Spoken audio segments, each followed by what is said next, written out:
How's it, guys? Shamil here. We are pitchside with Mr. Coke Cup himself, Mr. Joe Pillay. Uncle Joe, how are you? Very well, Camille, very well. This is the 24th edition or 25th edition of the Coke. 24th edition. 24th edition. Tell us about the Coke, Uncle Joe. When I was just sitting here reminiscing about the Coke Cup when it started in 1996 at the Athlone Stadium, when the two teams head-to-head, Liverpool beating Premier United 4-1 in that Coke Cup. Tell me, that was just men at that time, eh? Men. Did we have prelims and things like that time? No, we started off with this, with the which was Afrikaans, I'll say, the 800 rondes. Okay. And things like that, preliminary rounds. There was about always 3 to that before it came to the last 256. Okay. When the proper started. But this is one competition which attracted clubs, amateur clubs, in the mother city and in around the peninsula. They were basically 500 plus clubs always competing here. Yeah. When we started also during that years, I remember correctly then that time it was the under 17. Okay. And they played the inter-Aleve or inter-board or whatever you want to call it, Cape District, Cape Town, Tygerberg, Mitchells Plain, Northern. They competed among their own. Okay. Until 2006, it became a club entity. In other words, it was Cape Town's, Ice Cape Town, who were then the first champions in 2006. And then the women started in 2007 with Cape Town Roses being the first recipients of the Coke Cup. Yeah. A very rich and proud history to be associated with the Coke Cup. You know how people that's growing up now, they hear about the Coke Cup. What inspires soccer players today to be part of the Coke Cup? Because this is the Coke Cup it is what the FA Cup are to English footballers. You know, we start from scratch. It's that little rattle, no matter how much prize money.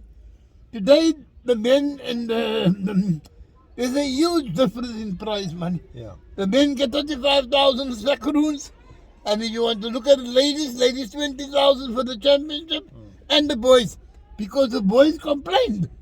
There's the same amount of teams entering like the men. Why must I? Whereas the ladies come in here with the last 32, last 37 round, Okay. etc., etc. Yeah.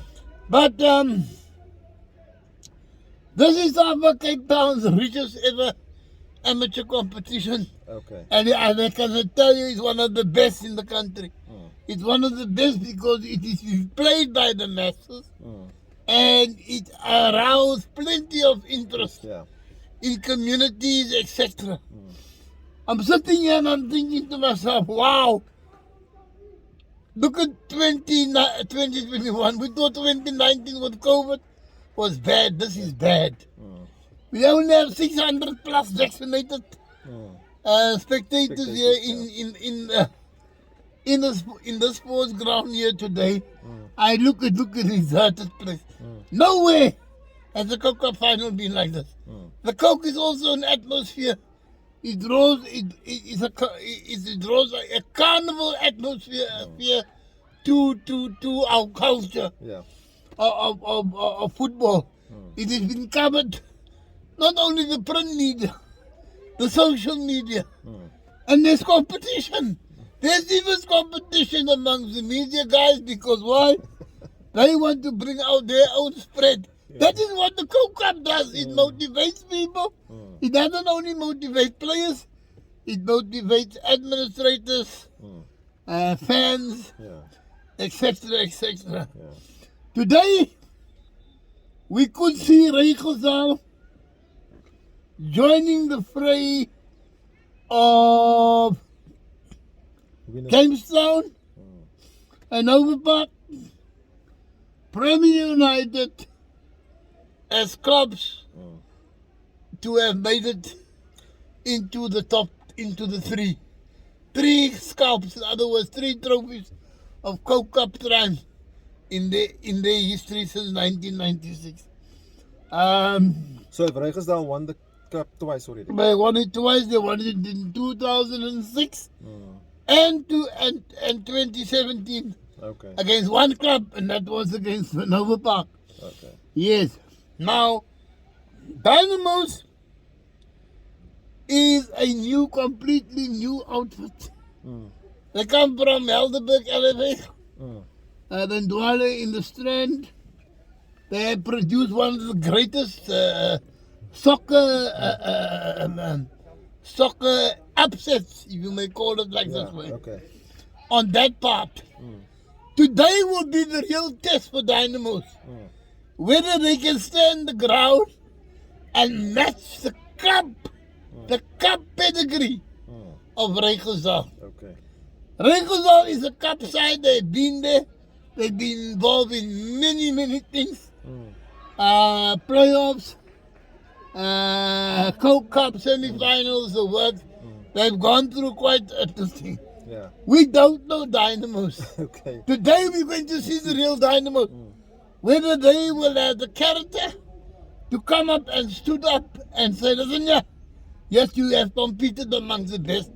Because I still believe that the top half of the Coke Cup was the most fierce competition between the Woodlands and Nova Park, Rijksdal, DG Orient, you name the quite a few was there in that tower, and one by one they got ticked off. Yeah. Ticked off. Now we were Dynamos. Plenty has been said about this club, Dynamos. I don't think for sure that they will rise to the occasion today. Why do you say that? It's like a lottery. Okay. It's like a lottery. They haven't proven themselves really to as one of the standouts. In terms of causing upsets in the lower half, the majority of those teams were so jam-packed in that cavity that it was very difficult for us as media guys really to point and say, listen, so and so and so.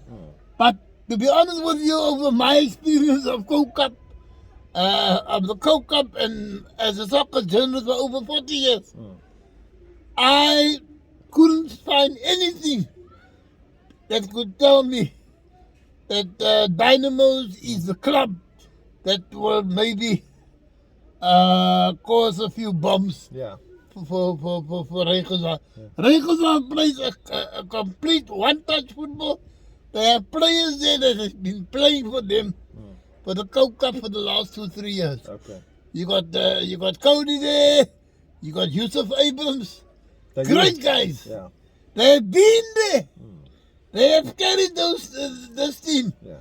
And now with the coach by the name of Gershwin, could see, who has joined this thing. He came onto the scene in 2019, and there was no Coke Cup. At that point in time for 2020, for COVID, because of the COVID. So you're saying Rijksdal is pipped to win it, but I think Rijksdal is tough though. But you better be careful. Yeah. Be careful. You cannot underestimate Dynamo. Because they made it to the final. They made it to the final. Yeah. Where we must weigh our pros and cons. That we will find that the top half of the grid was actually the most fierce competition. Because there you have to really prove yourself. Yeah. Dynamos just proved themselves, but to a certain extent, they were not really tested. Okay. Yeah. You understand? What happens if we at Dynamos had to get Saxon Rose? Or one of the You'll never know. You never know. Yeah. You understand my point? So today is their test, and we will see. Today is their test. Yeah. Let's see if Dynamos can come out all smoking. Yeah. Maybe they got dynamite in them. Maybe they will explode onto the soccer season. Yeah. Then, well and good for them. Yeah. But I still feel Rekordal Okay. has come so far. Yeah. The third cup and every cup final that they have played in, they've won. Okay. We've seen this morning the under 18s, Cape Town City versus Hellenic. Tough game, very tight. Had to go to penalty. Very tight. There was lottery of the penalty shootout. I think is that maybe one of the I quickest- was, if Hellenic had to win, this would have been the upset for the bookmaker. Yeah, sure. The club's statement of this thing, heroic, as we know, he passed on Mark Byrne. Yes. I want to actually commend him for what they have done with Hellenic. That to compete in this Cup. And today, if we looked at it, it's two franchise clubs or academies Yes. in terms of Hellenic and Cape Town City. City, yeah. And if you look among this thing, it is our soccer really have come up in leaps and bounds. In terms of, if you look at it, over the last competitions that we had, where is tournaments, where is engine knockouts, where is Cup, where is this and that. Yeah. You find Cape Town City, Hellenic, Yeah. Ubuntu, Ulana Academy, Yes. all those people are there in that top 10. Yeah. And then you say to yourself, where has the movement of soccer shifted? And you take into consideration, sadly, the Santoses, the Ajax Cape Town, Cape Town Spurs, yeah. which is now Cape Town Spurs, is no longer to see. The only time we have really heard about Cape Town Spurs was now in the Bayview tournament. Yeah. But they were a shadow of a club in the Cup. Yeah. I just want to touch on the ladies, Yeah, we're watching the ladies now. And Susan the Rosa ladies now with Vasco leading Vasco. it by 2-1. And they're the final whistle win, so they've won 2-1. Yeah. So that is the final score. 20 Smackaroons Yeah. for Vasco. They deservedly win this trophy again for the second time since 2014. And I think that it was again a tight call between two of Chosa Loza has brought a fresh inspiration to soccer actually in Cape Town. Yeah, the ladies. As a new club, ladies here, and now Vasco's going to come out all guns blazing. Apparently, we had this conversation yesterday, day before, that they are also very close Yeah. in terms of points position in the Stream B of the Sessa League. of the Sessa League. Yes. But I think that at the end of the day, we knew it, and we called. I think we called it right that this was a competition, the women's competition, that actually drew or arose much interest of the three Cup of the Cups, three finals, yeah. of the three finals this year. Yeah. Because it's a pity our ladies don't get the recognition that they fully deserve. Yes. But I think 2021's Cup final between Vasco and Chosa Loza, FC Chosa Loza, will go down as, I won't say one of the best finals, but sure one of the most enthralling finals. Yeah. Yeah. Because it brought excitement, it brought good entertainment, it was an up and down affair, it was not one-sided, Yeah. and both teams competed Yeah. for the Golden Carrot, which was the 20,000 Yeah. in prize money. Yeah. Uncle Joe, there's a lot of history in the Coke Cup. You've seen them all.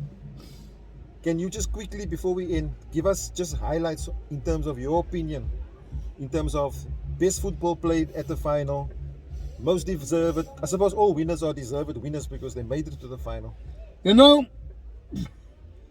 there was one Cup final In 2005, 2004, it went down to retreat at Allenby Drive. Okay. That was the final between Milano and Wanderers FC. Milano winning that final. Okay. Milano winning that final. Wanderers FC from From South Wanderers Peninsula. from South Peninsula. Okay. Wanderers 11, whatever they Yes. were called. Okay. Ishak Davidson, Yes. those men. Yes. Barney Davidson all played for Milano those years. Yes. Brenner who was Yeah. a player at that point in time. So you say that was the best That for me, for you, yeah. actually was a spin-off into top class amateur football. Yeah, really? I think from 2005, when the lesser of the top clubs, the glamour clubs, like Liverpool, Portland, Premier United, was slowly dying. Okay. In other words, by not doing properly things right in the building phase, to continue in the same. Yeah. Milano, Rijkersdal, Who won that final in 2004 between Milano and Wanderers? Milano won it 2-1 Okay. 2-1. at Allenby Drive, and what a final! What a final! And that was one of the most exciting finals ever to be played Okay. at Allenby Drive in Retreat. Another final was a 2007 final between Woodlands and Rockefellers of Mitchell Plain. Was a derby. Okay. That score was 1-0 in favour, with Donny King scoring a fantastic free kick goal for Woodlands. Yeah. Silver Spurs' one also reaches out in 2014. Likewise, with Sporting and Jordan Kelly's 2013 Okay. Yes. at Philippi Stadium. And then you get Young Pirates, who blew up a lot of smoke and made a lot of noise. But they put their guns to us when they won the cup in 2016 Okay. in that thing, and they're also coming from Helderberg. Yeah. Although, other than Dynamo, their players resided in Strand and that way, whatever you want to call them. Whereas Young Pirates came mostly for the Maideveld. Winterveld, yeah. You understand? Yeah. So, We let's look ahead now. We've looked back. Let's look ahead. What do you think can be done to make this competition even better for local clubs, local football? look, This is a window of local football, because that's what you're saying, right? we need to develop more clubs on all fronts. That is women, men, and under 18. I'll tell you why. Because I had a story also that we may go back to under 17 in the longer run. Okay.